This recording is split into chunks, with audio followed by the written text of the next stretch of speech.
Come, let us apply Tantra's power of metaphor and release to the practices of mindfulness and love. This is Lama Jigme Gyatso of the Buddha Joy Meditation School. Welcome to Meditate Like a Jedi.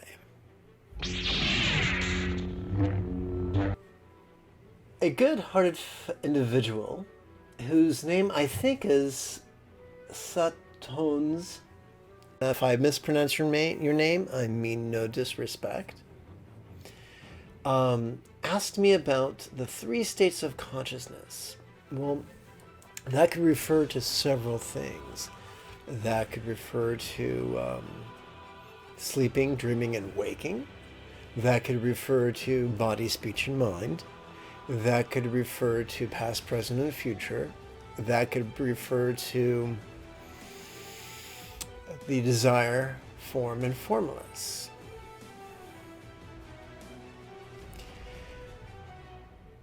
Now, this good-hearted individual asks a really interesting question. They ask, could you teach us about how to unite these 3 states of consciousness? And I'm going to, in the annoying manner of many senior lamas, I'm going to give you an answer other than the one you expected.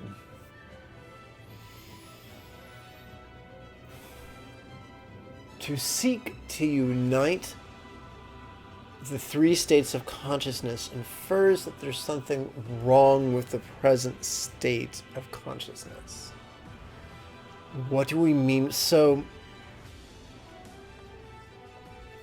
there is a old saw that men, even the best-hearted men in relationships, make the mistake of trying to fix things that don't necessarily need to be fixed.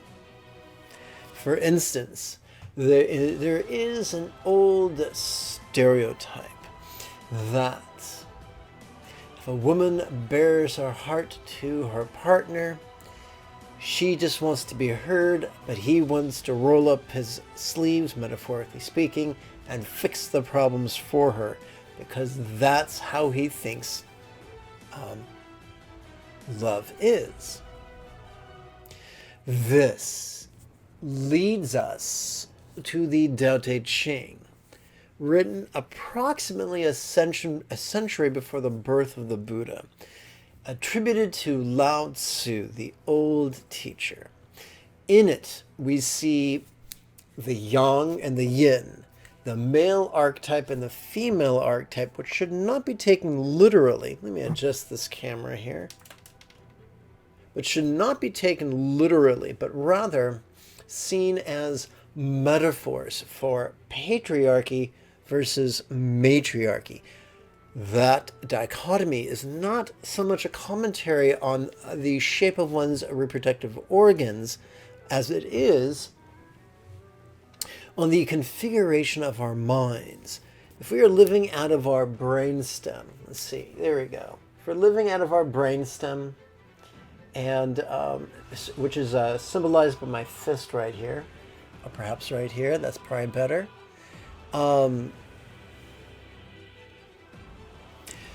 We're going to be controlling, we're going to be rigid, we're going to be fear motivated, we're going to be aggressive, and we're going to be very, very active and controlling in all areas of life, especially our spiritual life. Before the Buddha was the Buddha, and of course remember that Buddha is just a title that means enlightened one. So before he was born, as many people know, the prince of the Shakya clan in northeast India. In his late 20s, early 30s, he left the palace to become a wandering monk. He took his aunt's family name of Gautama and became known as Gautama the monk. As such, he studied not with one, but with two prominent teachers of his time, who taught him various methods of deep concentration. The tale is told that he mastered both systems to the point that both teachers felt he had become their equal, and they wanted him to become their teaching partner. The tale goes on to explain that that Gautama was gracious and grateful, but he said that he was still dissatisfied with his spiritual journey. He spent the next 5 years living in the forest, sometimes with 5 ascetics, sometimes not, primarily practicing extreme austerities to the point of death, when finally he had an epiphany that austerity was as ineffective as the debauchery he experienced in the palace.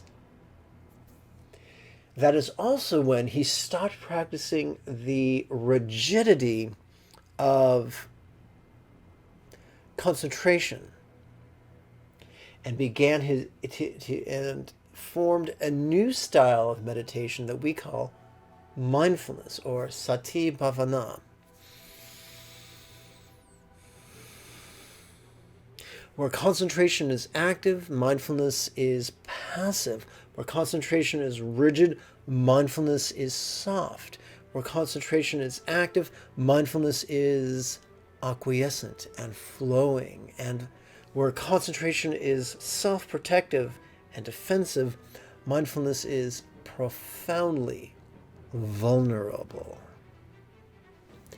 So, from this perspective, it is not our job to label every state, no less manipulate our states. Labeling and manipulating, analysis and control belong to patriarchy. They belong to yang.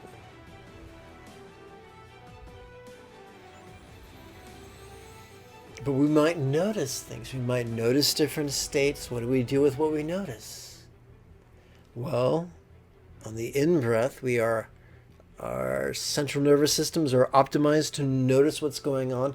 And during our out-breath, during our exhalation, our central nervous systems are optimized to physically relax. And physical relaxation acts as the carrier wave that supports the mental act of releasing.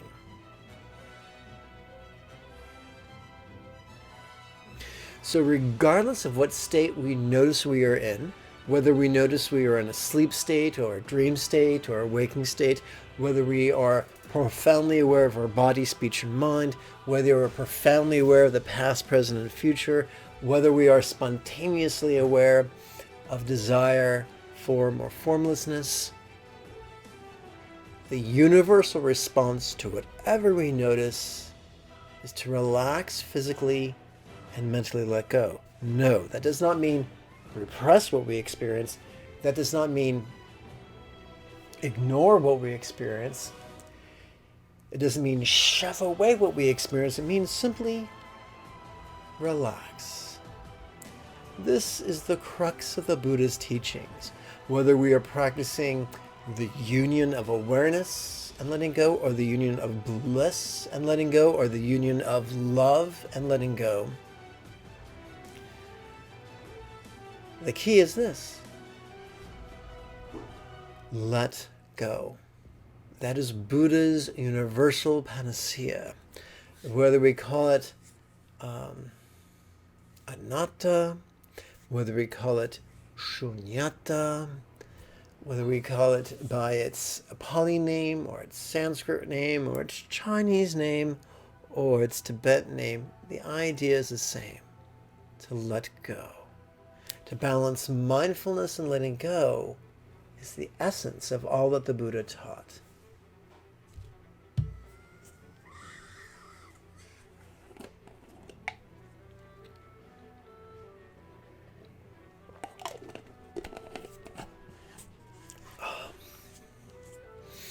I blended fizzy water with lemon. If I don't screw this loud enough, it begins hissing. like an angry little tea kettle. Please excuse my allergies. All right, so let's begin today's class. I'm going to open up the practice text, which is written as a Word document. However, when you go to the downloads page, whose link can be found in the description area below the video. Oops, I need to adjust the, what's it called, the software real quick. Un momento, my friends. There we go. Now you can actually see what's going on, in addition to my ginormous face. All right.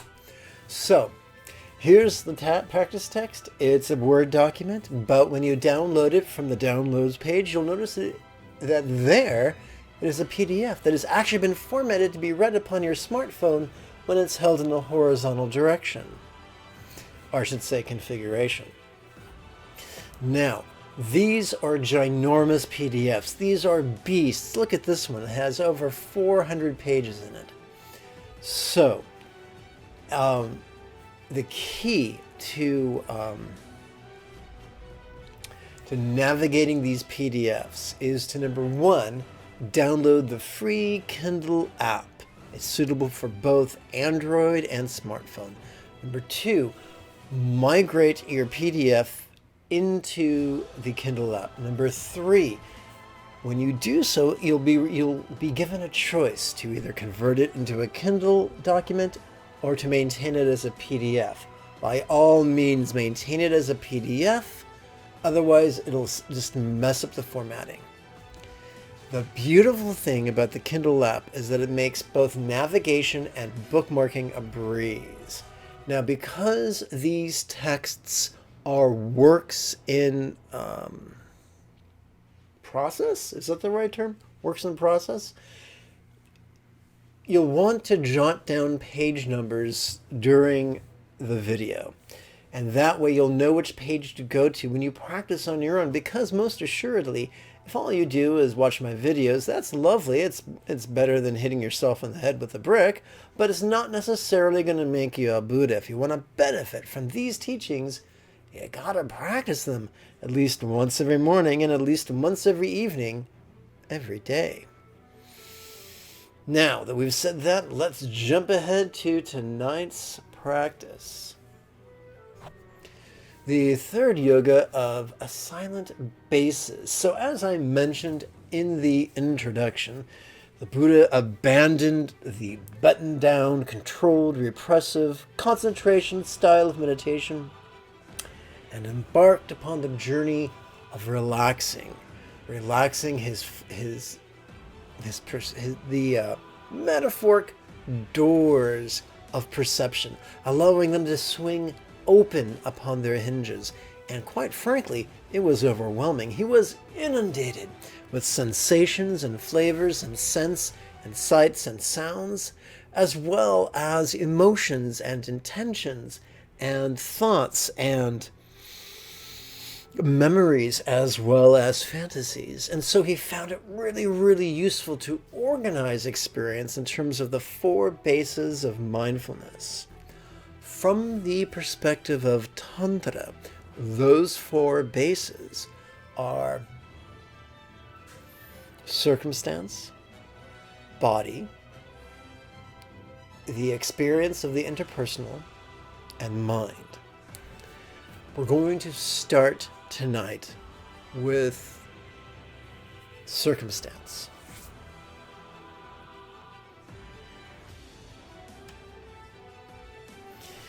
Now, we're going to begin with a bit of energy work. The energy work that this method is practiced both by Neo-Taoists in China and by some Buddhists. This is essentially going to be a 4-point body review or body scan. The Buddha in the Satipatthana Sutta taught a 38-point body scan, which is quite lovely, but rather ungainly. This is much more concise, and I find it to be very empowering. I hope you do as well. We're going to explore this using silent contemplation.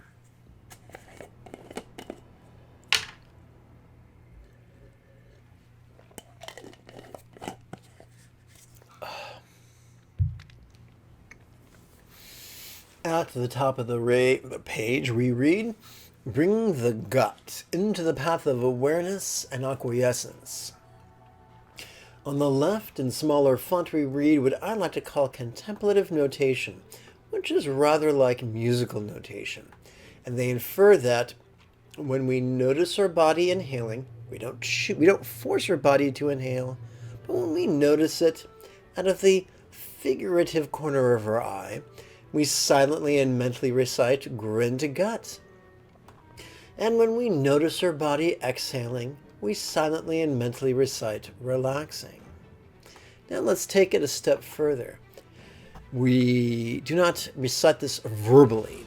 We do not use our vocal cords or our jaw or our lips or our tongue.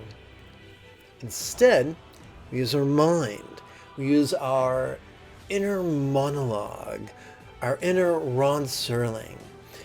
Perhaps in your voice, the voice of a movie star, perhaps Sigourney Weaver or Samuel L. Jackson.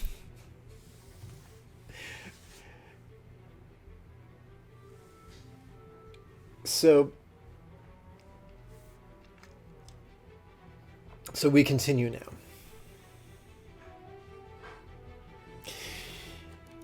When we say grin, we mean a very subtle grin like the Mona Lisa. We don't mean something scary like Pennywise the Clown or the Joker.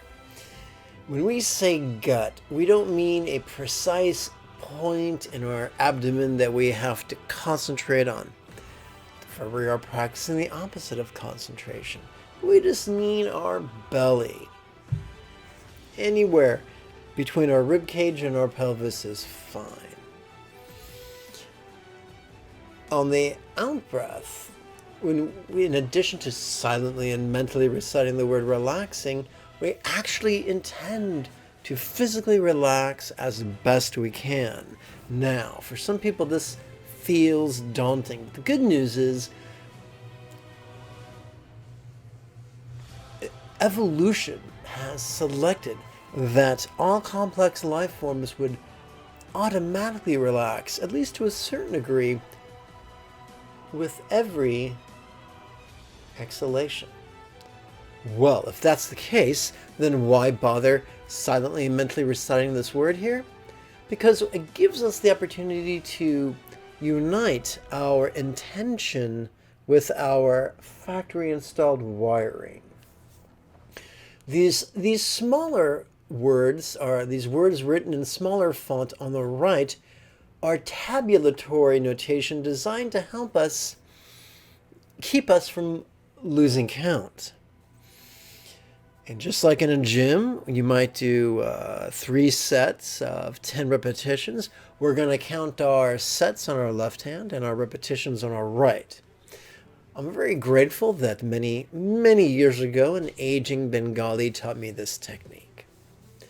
We're going to perform this exercise for just one breath. So tonight's exercises are rapid-fire contemplations, which make it very difficult to get bored. You have to try really hard to get bored with this stuff. Of course, for some people, their response to that statement would be, challenge accepted. So, we're going to touch the tip of our left thumb to our left little finger, and then left little finger, and then slide that thumb tip down until it comes to the left little finger's lower set of creases. And now we're going to rest our hands, each hand upon its thigh, palms up. If you're sitting in a chair, head above your shoulders, shoulders above your tush, feet flat upon the floor. Eyes open. In the Buddha's path, we do not close our eyes. We do not try to hide from the present moment. In the Anapanasati Sutta, the Buddha taught to bring our awareness to the area right before us. So we're not hiding at all from the present moment, whether that present moment is glorious or grotesque. So we touch the tip of our right thumb to our right little finger and slide it down to its lower set of creases. Grin to guts, relaxing.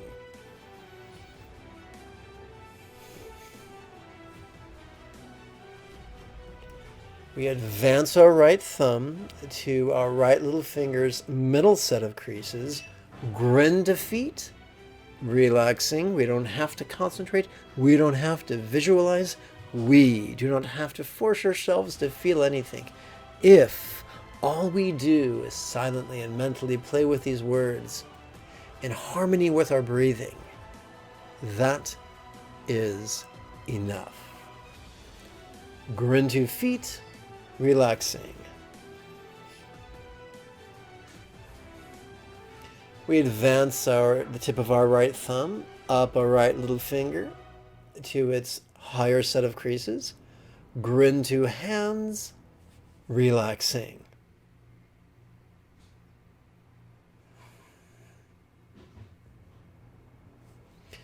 And we conclude this set, or this exercise, this series of exercises, with grin to crown.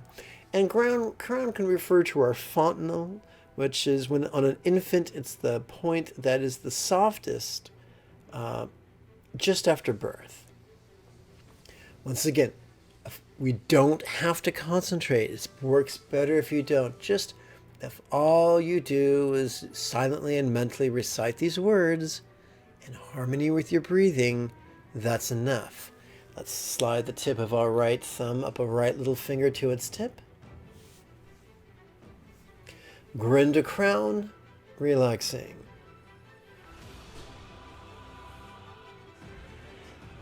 Now that our energies are much more centered than they were a few moments ago, it's time to train in love. Now, the love we're speaking here is wishing love.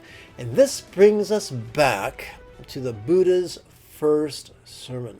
If anyone here can remember the Four Noble Truths, concisely type them in a chat window now. It is said that during the Buddha's first discourse that he gave 7 weeks after his enlightenment, he taught that there was stress, and that stress has a cause. And there is a state where we are liberated from the tyranny of stress.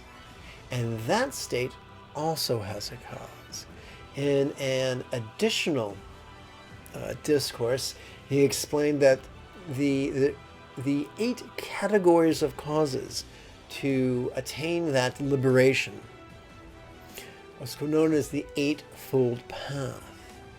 The second fold of the path is wishing love. However, the third and fourth and fifth folds of the path were behavioral love. Being loving the way we communicate, being loving the way we behave, and being loving the way we practice our vocation. So one can infer from this that although wishing love is necessary, it is not sufficient. Even though we train in wishing love when we meditate and contemplate, it's important that we bring that love into our behavior. Now, clearly, most of us are not Jeff Bezos. Most of us do not have the money to house and clothe and feed and educate, no less employ every human on the planet. However, there are 2 simple things we can do to profoundly reduce the suffering of not hundreds, but thousands of living beings directly, which is huge, to go through life and find a way to benefit 1,000 or so beings directly? That's amazing. Here's the first thing we do. We stop exploiting, no less killing, non-human animals for their meat or eggs or milk or hair or fur or skin or talents. And the second thing we do is we stop paying other people to do those things for us with our consumer dollars.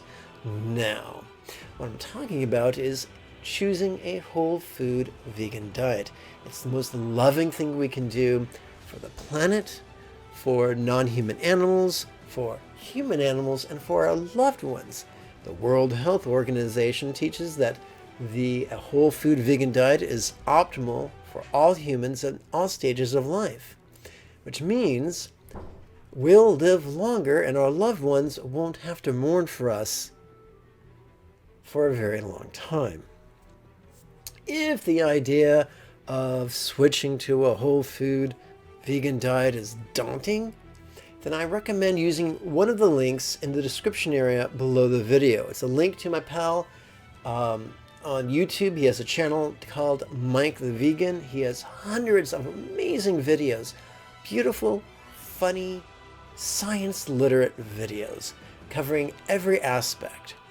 And if you have any questions about how to deliciously or affordably or healthfully adopt a compassionate whole food vegan diet, he will be elated to help you out. Now, let's meditate on love.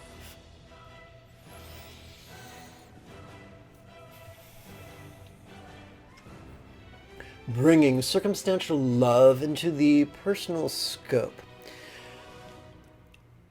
As a child of the world, we know that there is something called Russian nesting dolls, where there's a wooden doll and you open it up, and inside there's another doll and you open that up, and there's another doll and you open that up, and there's a teeny tiny little doll.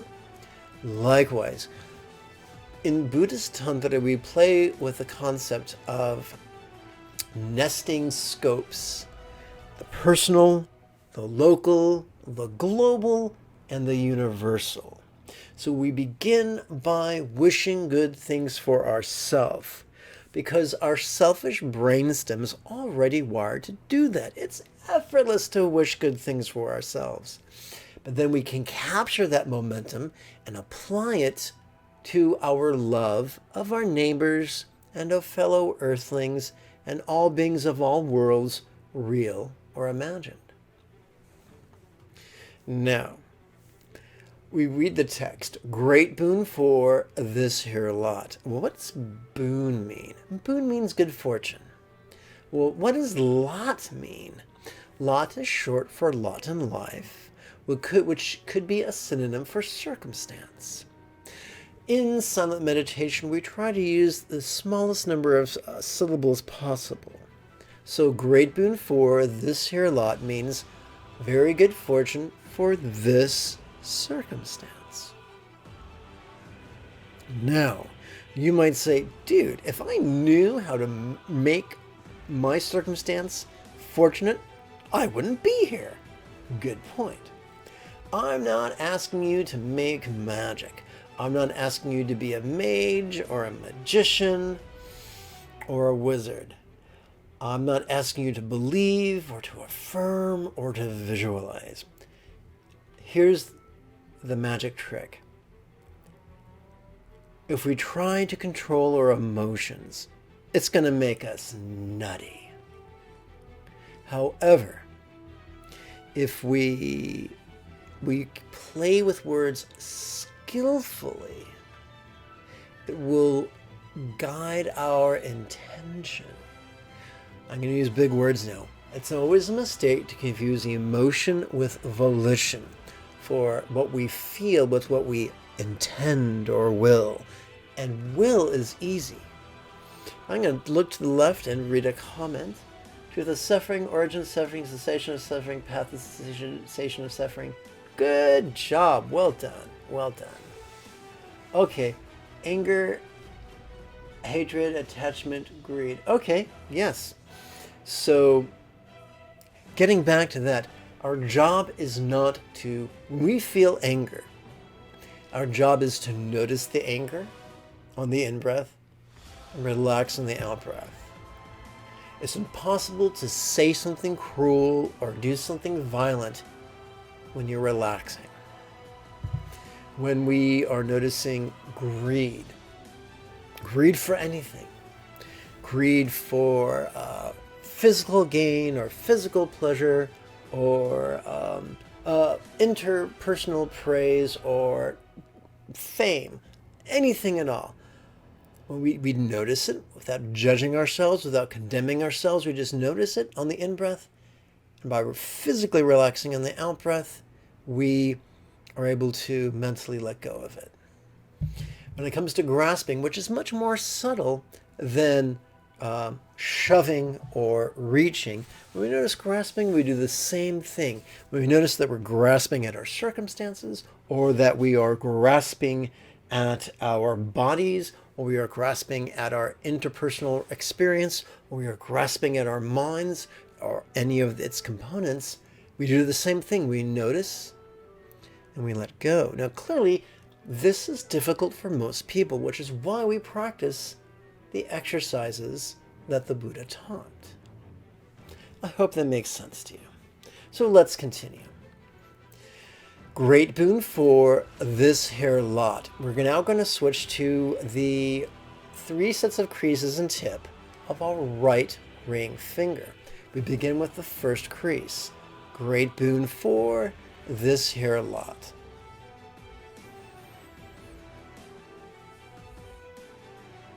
And after only one breath, we turn our attention to our neighbors.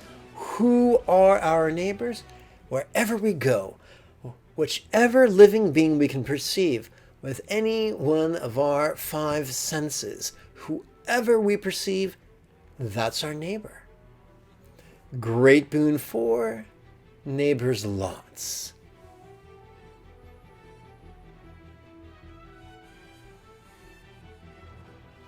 And on the next breath, we turn our attention to earthlings. Every living being that either walks or crawls or swims or flies about this planet.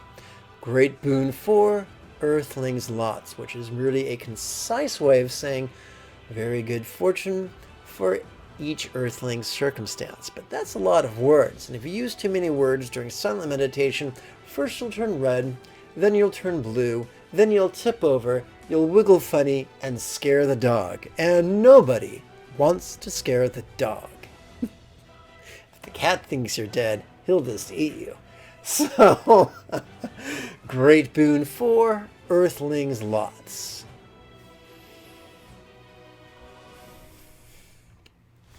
Our fourth and final love contemplation.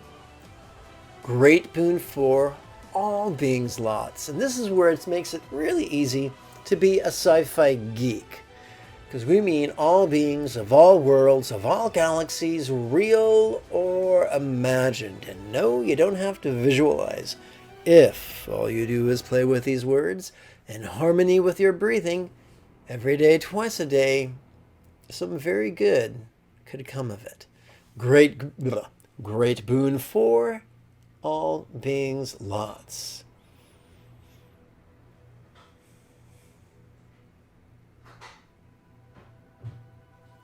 That completes the union of circumstance and love. We now prepare to practice the union of circumstance and the wisdom of letting go. Now, this is a tantric practice. So even though it's silent and we won't be using a mantra, we will be using a simile. Well, what's a simile? A simile is like a metaphor, but with training wheels.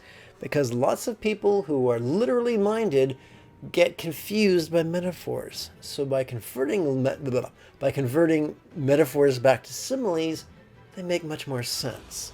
Allow me to give you an example. We'll start with a literal statement. John is stubborn. Okay, John is stubborn. Now a simile.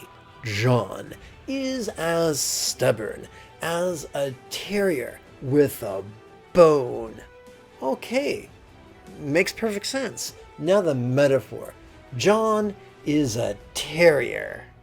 John's a terrier? Really? He walks around on all fours and smells people's tushies?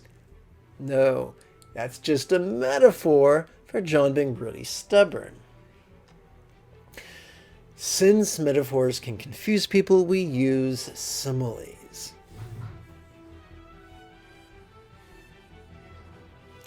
This here lot, like vati, seen yet void. So, in Buddhist mythology, there is the idea of sukha vati, or pure land of limitless joy, or joyful paradise, however you wish to translate it. Some people consider it a literal thing. Some people consider it a archetype. Whether it is real or whether it is imagined, if we are using it as a simile, it doesn't matter. The Buddha does not expect us or want us to believe, for belief is a rigidity of emotion and a rigidity of intellect. The Buddha wants us to be aware and to let go. And to grow comfortable with ideas, even ideas that oppose each other. So this here lot, like vati, seen yet void. What this is saying is this circumstance could be as non-graspable as a paradise that is comprised of light. Now, let's take that apart. When we read seen yet void, void is a metaphor for non-graspability. I'll give you a quick trick to make it easy to understand. Some people focus only on mindfulness, appearances. Some people focus only on non-graspability. However, the great sages of India and Tibet taught that just as a bird requires both its wings to take to the skies, we require both mindfulness and the wisdom of letting go. So here's a great way to remember how to associate voidness with non-graspability. During our in-breath, that which we see, our circumstances, could feel permanent. They could feel separate. They could feel tangible. However, the more we relax, and this says whisper, but it should be exhale. That's my mistake. That's a typographical error. But the more we relax into our exhalation, the more those exact same circumstances begin to feel less permanent and less separate and less tangible. In fact, they could begin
translates as Pure Land. And now, just like before, we're going to advance our thumb up to the middle set of creases. Neighbors, lots, like vati, seen, yet void. This is not something to believe. This is something that we just experience viscerally as we relax into each out breath.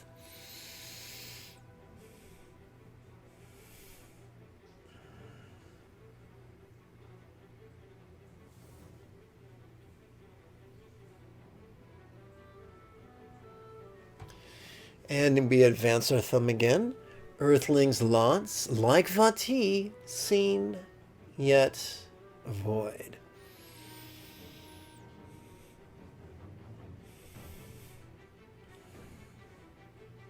And we see is that voidness or non-graspability is the great equalizer. We now advance again. All beings lots, like vati, seen, yet void.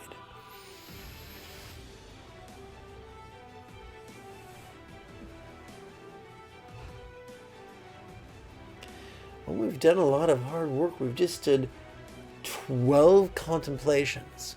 If our brain was a dog, right now it would be panting. So we're going to give our brain a break. Not by contemplating more, but now by meditating. The Buddha's style of meditating was simply to watch the play of mind and relax into its release. This is sometimes described as Zen, or Chan, or Sati Passaddhi, or Mahamudra, or Ati Yoga, or Mahasandhi, or Trekcho, or Dzogchen. It doesn't matter what you call it. A rose by any other name would still smell as sweet.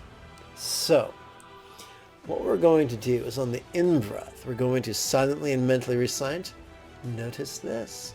And on the out-breath, it's our old friend, relaxing. So, about this word, this. This is a pronoun deliciously vague. And it applies to whatever we experience. Whether it's interesting or boring. Whether it's comforting or frightening or infuriating or depressing. Whatever we experience, whether it's external or internal, real or imagined, glorious or grotesque. Whatever we experience, whether it is a sensation or a flavor or a scent or a sight or a sound, whatever we experience, whether it is an emotion or an intention or a thought or a memory or a fantasy, delicious or dreadful. There is no need to control our experience. There is no need to analyze our experience. There is no need to label our experience. If all we do is content ourselves to silently and mentally recite, notice this, relaxing, in harmony with our breathing, some very good, great good could come of it. Now, let us count this for 4 breaths upon the 3 sets of creases and tip of our right index finger.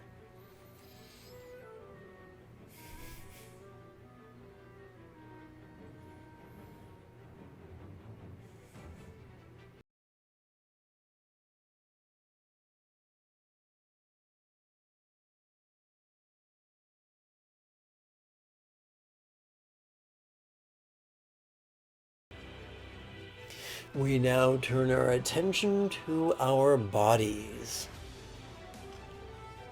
Let's repeat the grand cosmic flow. We begin by advancing our left thumb up our left little finger to its middle set of creases, and then return to our right little finger.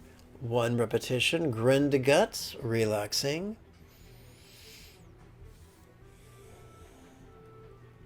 Grin to feet, relaxing. Grin to hands, relaxing.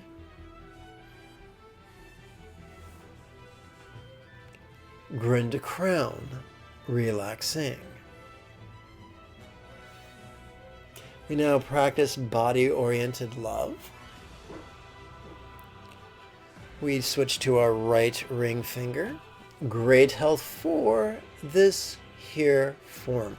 And form is just a one-syllable word for body.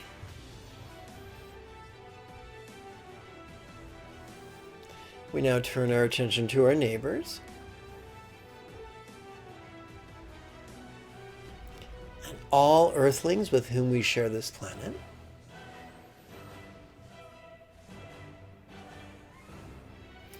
And all beings of all worlds, real or imagined.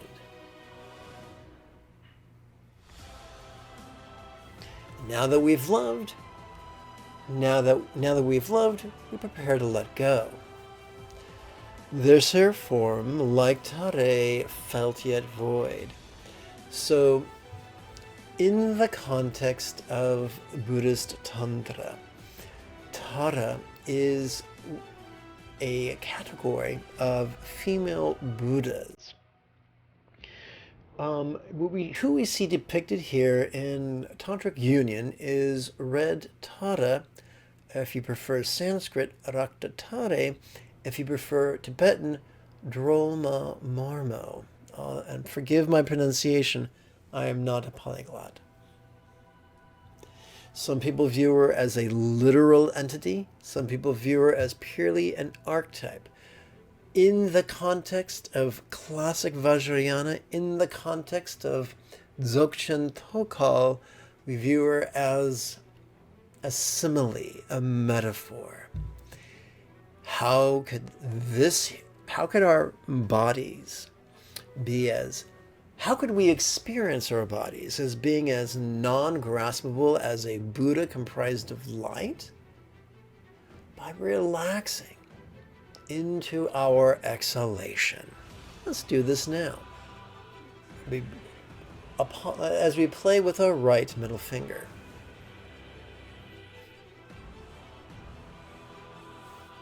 And now let's do this for our neighbors.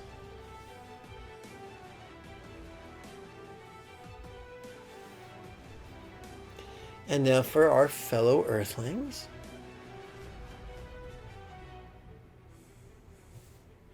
And now for all beings of all worlds. And now we relax into the mind's non-graspable nature. On our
enlightenment factors. The fourth one was joy. A simple way to touch the very subtle joy latent within each of us is to contemplatively make use of the subtle grin.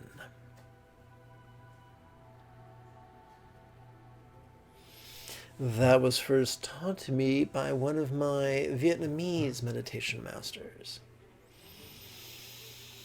So let us now use our capacity to wish good things for people, to wish that all beings everywhere have really, really peaceful, relationships. And remember, our experience of the word speech is the word we use to describe our experience of the interpersonal. So we begin with ourself at the bottom crease or the lower crease of our right ring finger. Great piece for this here speech.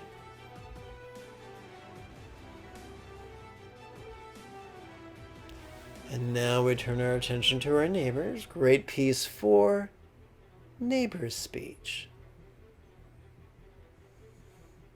As some people have had some Tonglen training, this is not Tonglen. This predates Tonglen. This is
now all beings everywhere.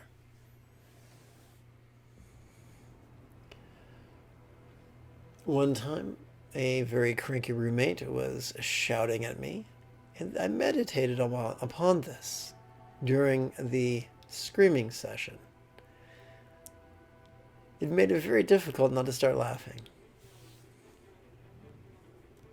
Now let's relax into the nature of mind. Notice this relaxing.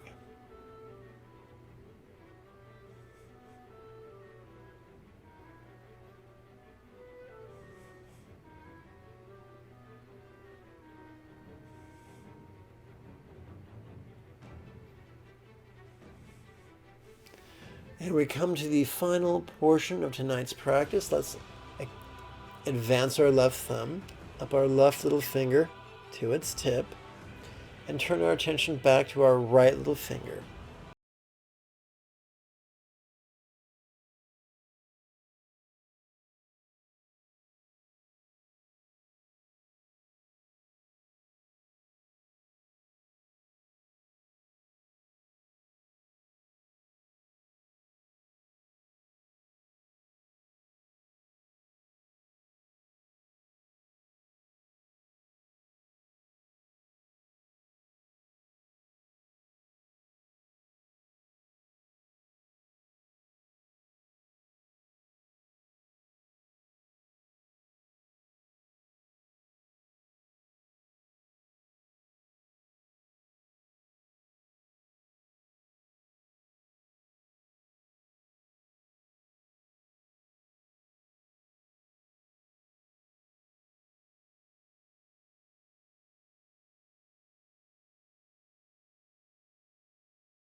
imagine I had a jar full of stones, and I put it up in front of the camera.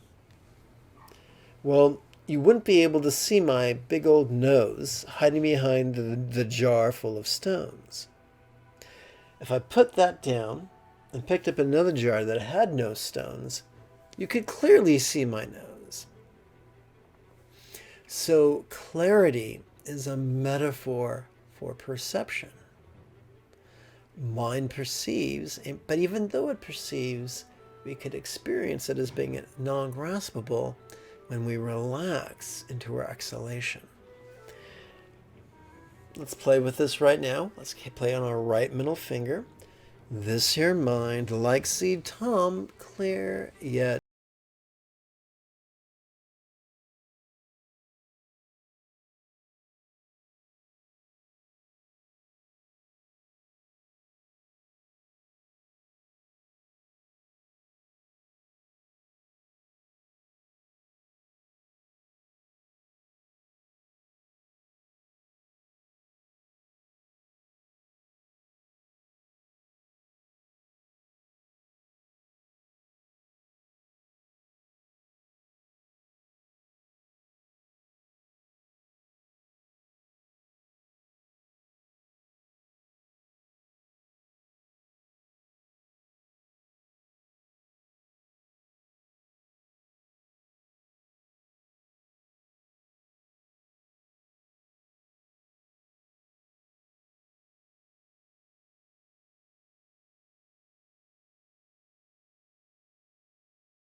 or as a comment to one of my YouTube videos, or simply ask me at the beginning of tomorrow night's live stream. The more specific your question, the more I'll be able to be of service to you.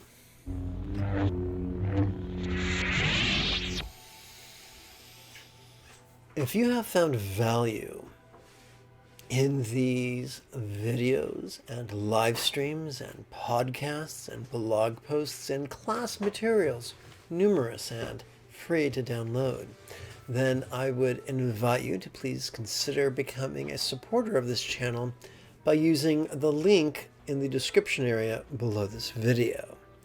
If you cannot afford to do that at this time, you can support this channel by clicking the subscribe button, by clicking the bell-shaped notification button, by clicking the thumbs up-shaped like button, and by typing a short comment.